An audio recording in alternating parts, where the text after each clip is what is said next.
एक महत्त्वाची बातमी, जैन बोर्डिंग प्रकरणामध्ये आता धर्मादाय आयुक्तांनी 230 कोटी गोठवल्याचं कळतंय। प्रक्रिया पूर्ण होईल तोपर्यंत ट्रस्टींना 230 कोटी काढता येणार नाही, धर्मादाय आयुक्तांनी हे निर्देश दिले।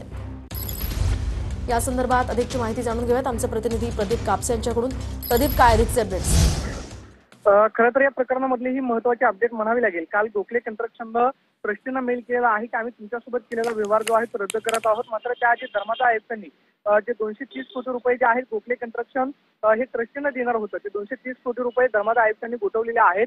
या सगळ्या प्रक्रियेचा वाद जो आहे तो सध्या धर्मादाय आयुक्तांसमोर आहे आणि या प्रकरणामधल्या 2 सुनावणी ज्या आहेत त्या पार पडलेल्या आहेत। 28 तारखेला पुन्हा एकदा सुनावणी होते, मात्र जोपर्यंत ही सगळी प्रक्रिया पूर्ण होत नाही तोपर्यंत मात्र ट्रस्टींना 230 कोटी रुपये जे आहेत ते त्यांच्या खात्यातून काढता येणार नाहीत। म्हणजे धर्मादाय आयुक्तांनी हे पैसे जे आहेत ते गोठवलेले आहेत, त्यामुळे ट्रस्टीने या प्रकरणामध्ये पैसे जे आहेत ते काढता येणार नाहीत।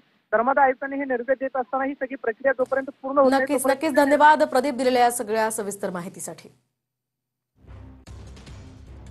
तर एकूणच आता आयुक्तांनी हे 230 कोटी रुपये गोठवल्याचं आपण पाहतोय।